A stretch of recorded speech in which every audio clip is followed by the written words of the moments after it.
Hey guys, let's try another pick a topic. So I have a bunch of little cards there with topics on them. And let's see, separate these that are all stuck together as always. Okay, oh, nope, just one. Okay, nope, that's two. Let's get that. Okay, all right. Manifestor aura. It explains a lot. Okay, so when I wrote this topic, I believe I probably had some epiphany. I should really just do the videos when I have these epiphanies but I probably had an epiphany about my own aura. Okay, so I am a manifestor, and that's why this channel is called Manifestor Uncensored. It's my way of just using my voice and just speaking my truth. And honestly, doing these videos is for me. And as a manifestor, sure, I hope they positively impact others. I hope someone else finds value in what I say. But initially, these videos are for me. So let me just talk about the Manifestor aura and see what comes to me. Okay, so thanks for joining me here at Manifestor Uncensored. I'm Dar, and let's talk about the Manifestor aura. Okay, so, oh, and I also wrote down, it explains a lot. So what I was feeling with that, I'm sure, is that when I first learned that the Manifestor aura is closed and repelling, first of all, that does not sound good. And I was not thrilled to hear that, but it did explain a lot. First of all, it's not repelling to everyone. So I will be honest with you, even 4 years into my experiment, there is a part of me that doesn't get it. Although I do, I'll come back to that. But it explains quite a number of times in my life of kind of like being low-key rejected without someone really knowing me or even caring to get to know me, being rejected before I could even open my mouth, or I could have been the nicest person in the world and still kind of get that, again, low-key rejection. It's not like someone's, kicking me out or something like that, but you can sense that when someone has a problem with you. And it really, really can make you insecure, right? It's kind of like, what did I say? Or if I didn't say anything, it's kind of like, oh my God, what do I, it's my looks. I don't look good enough. I'm not tall enough. I'm not short enough. I'm not thin enough. I'm not buff enough. I'm not this enough. I'm not that enough. I mean, you kind of feel like you're not enough. I mean, if you don't know that you have an aura that pushes people away or pushes people and things out of the way, you don't know why you're being rejected. So you look at all of these surface things about yourself. I'm not wearing the right clothes. I didn't say the right things. I'm not cool enough. I'm not smart enough. For someone like me, oh, it's my red hair, because that, it's something I was teased about when I was a kid. So, you're teased about something like that as a kid. Then people reject you for no apparent reason. You start to think, oh, wow, really, people really hate my hair. It's like, I know it might sound crazy to some of you, but, like you look for reasons as to why people might be rejecting you, right? So, I mean, listen, I do love who I am. And even before I discovered human design, I went through some of my own, like, spiritual, like, experiences that helped me really love myself and my life and all that kind of stuff, even more than I did before, or, a lot more than I did before. But, kind of learning about this aura, I mean, I feel like there probably was a step backwards. Again, this was a good 4 years ago, maybe even a little more than that now. And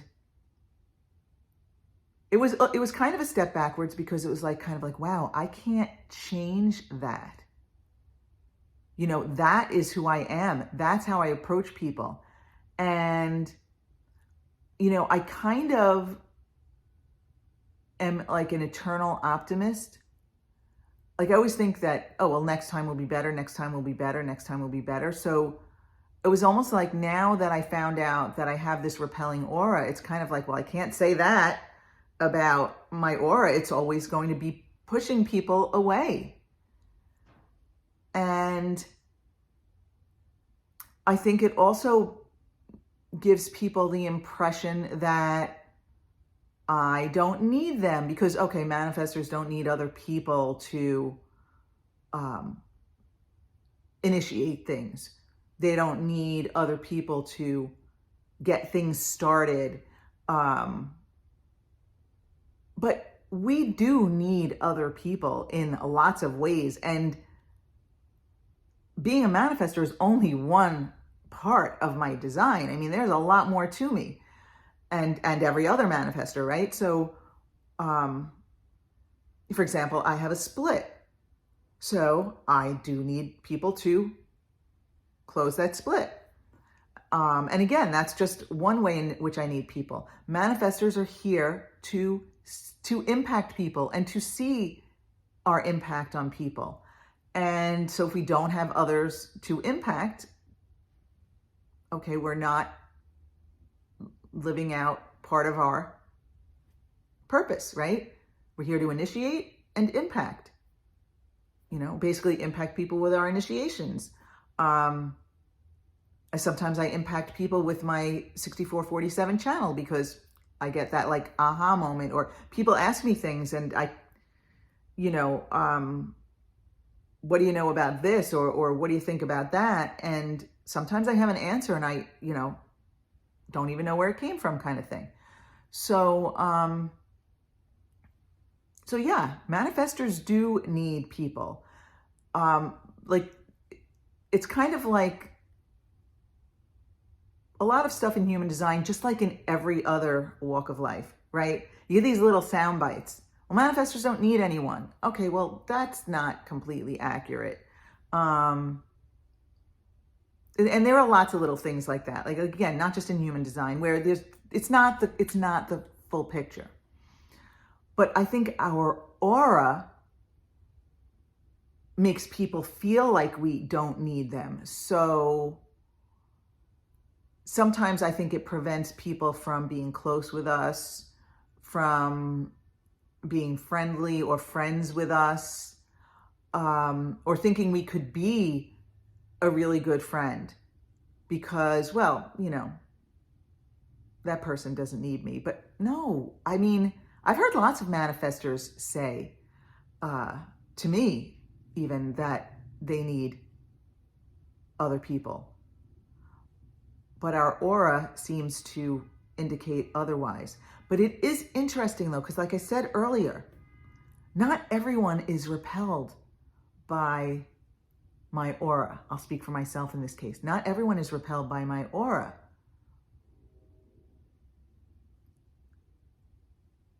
It's kind of like some people really like me and want to be around me, and other people are kind of like, but I also do have a 5-1 profile. So that fifth line, there are people who think they know me, both in a positive way and a negative way, and who think I can deliver this or deliver that, or that, I'm no good, I'm useless. So again, it's never just one thing in the chart. I mean, really, when you really dive into it, if you're new to this, I just want to tell you, it takes time. It takes time to see the connection. It's almost difficult for me to talk about human design things now, in a vacuum, so to speak, right? Just talk about my closed and repelling aura, because there are so many other pieces to me that make up that aura and that affect that aura. But when it comes to it, it explains a lot. Yeah, it explains rejection, and again, like I said, it's like low key rejection. You just sense someone else doesn't like you. And you know what I mean. I think most of you know what I mean. Also, I have many, many examples of my walking into a group and people peeling away one by one by one until it's kind of like either me by myself or just me with one other person. Just within, I think it was within a week of each other recently, I had two examples. One at a party, I went and sat down at a table of 8 people, 8 or 10. It was a round table. And one of my daughters said, "Oh, Mom, come join us." I was actually sitting by myself, and I actually was perfectly content. I was sitting on a sofa, but she said, "Oh, come sit here."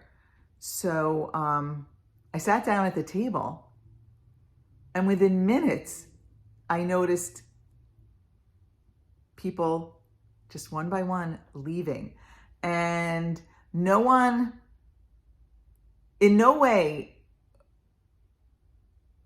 would it be obvious that it was me, right? It's not, I was only talking to the person I sat next to, who was the only one that didn't leave, the only one that did not leave, the person I was sitting next to. She and I were chatting. But even my kid who invited me, both of my kids were at the table. Both of them ended up leaving. But, I had to laugh because, after a while when these things happen, if you don't know you're a manifestor and you have this aura, if you start noticing this stuff, you really think like something's wrong with you. And you're kind of like, well, I showered, I'm clean, my breath is fine. I didn't really say anything. What could it be, kind of thing, right? So it's not like I sat down at this table and started talking to everybody. No, I sat down. People were kind of each in their own little conversations. I was talking to the person next to me. And, of course, I already knew about my aura. So I kind of had to laugh. But if you're out of alignment, right? If you're feeling down, or, if you're someone with emotional definition, I'm not, or, I'm in public and I'm amplifying someone's emotional state, you could really feel bad about this, right? Even knowing it, you could feel bad about it because you realize, oh, wow, there's nothing I can do about this. And I don't know if this was a week before that or a week later. I was at another event and there was a long bench and there were people sitting on it and there were people standing around it chatting, and I sat on the bench. And little by little,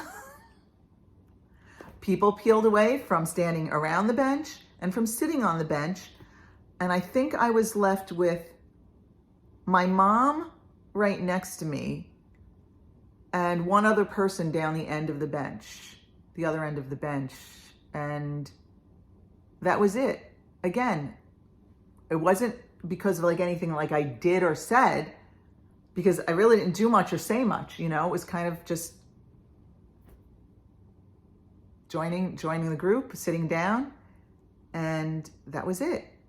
So, it is kind of funny, and I could find it amusing, But, sometimes it sucks. You know what I mean? Sometimes it just sucks. So manifestor, I feel you if you are a manifestor and you've experienced this. Like if you're the parent of a manifestor, it might be something that you want to make sure that they understand at a young age so that they just learn not to take it personal. And also what you might want to teach them is that this aura can also help them and protect them and keep people away from them. Because sometimes it's nice because it just keeps people away from you that maybe you don't want near you. Another way that it might help to look at it also, you know what? If you're kind of like in alignment, you're doing your thing, you join a table or something like that, and people peel away,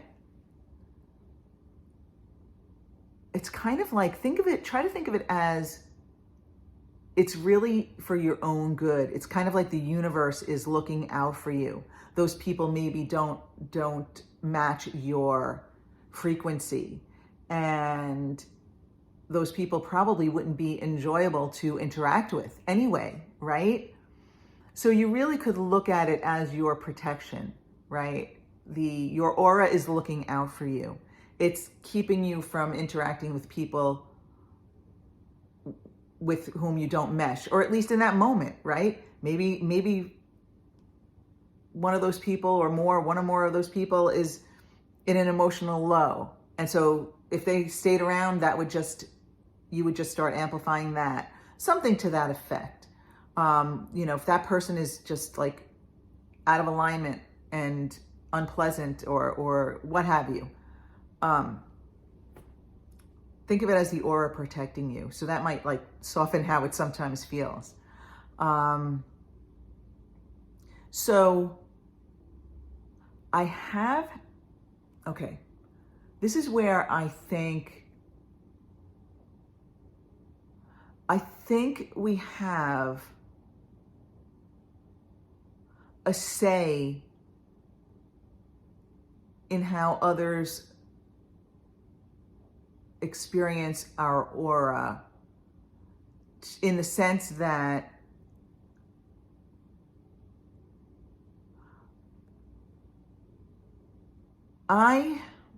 this is kind of like this is kind of a long story, so maybe I'll save the long story for another video, but I will just tell you that I have experienced being in I'm talking super high vibe, where I just feel so amazing, and my expectations are like high, not like specifically like this is going to happen and I'm going to win lotto. It's just like my expectations for life in general are high, and I just feel so good, and I know my frequency is just off the charts, appreciating everything and everyone. And I have experienced people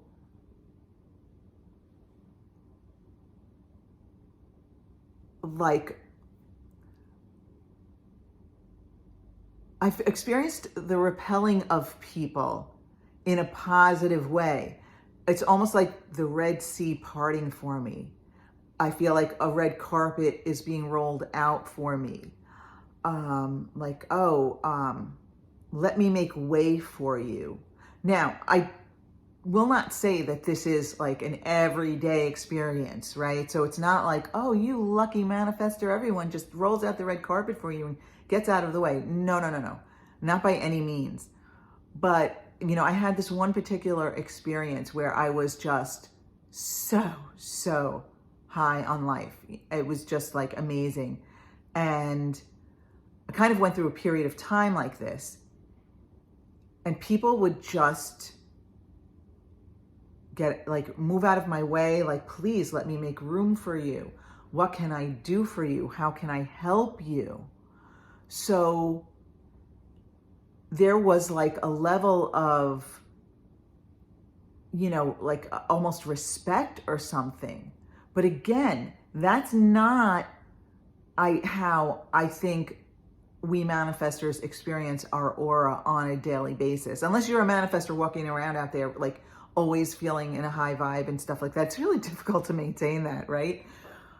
But I guess I'm saying is that the closed and repelling aura can also help prevent us from mixing it up with the wrong people. And it can also make like people get out of your way in a positive way, in a way where they're making room for you. They're letting you in, not in the same way as a generator. They're not letting you in like that, but they're letting you, into the room maybe. Oh, let me get out of your way. Let me make room. Do you want a seat? Or how can I help you? What can I do for you kind of thing. But again, that's not, for me, that's not the everyday experience of the aura.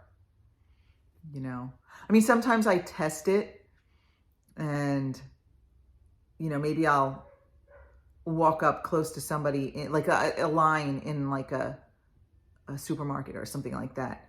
I'll walk up close behind somebody and see if they react. And I have to say, sometimes they do and sometimes they don't. So I don't even want to say this is like I notice this every single time. But yeah, it's something to pay attention to if you're a manifestor. And if you're not, maybe you understand how it feels to be a manifestor, right? Not knowing how other people feel you. Just seeing their reactions. And yeah, it can be good. And it can, a lot of times, be not that great. So, yeah, I guess that's it for the manifestor aura and how it explains a lot of the experiences in my life. Let's see, is there anything else from my life? Any specific examples? I mean, this is, by no means is this a complete, comprehensive explanation of the manifestor aura. This is my experience with the manifestor aura, okay? I'm sure there are a lot more things that could be said about it. This is really more about my experience with the manifestor aura.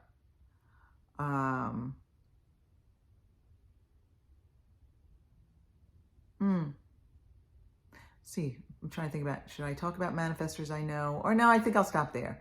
I'll stop there with my own manifestor auric experiences. Okay. I hope I didn't ramble too much, but thank you for joining me. Oh, you know what? If you have any questions or suggestions for video topics and you put them in the comments, maybe put them in all caps. I won't feel like you're yelling at me. It will just be like, for me to kind of like take note of, literally probably write them down, because what I'd rather do is answer the questions via video, or just, obviously if you have a suggestion for a topic, make a video, because my answers tend to be very detailed. If I have a lot to say in an answer or about a subject, I will just sit there and type a comment forever and also go over and over it. So that does not agree with my carpal tunnel, and it's probably faster for me to just make a video and talk about it. So anyway, thanks again for joining me, and I will see you soon. Bye for now.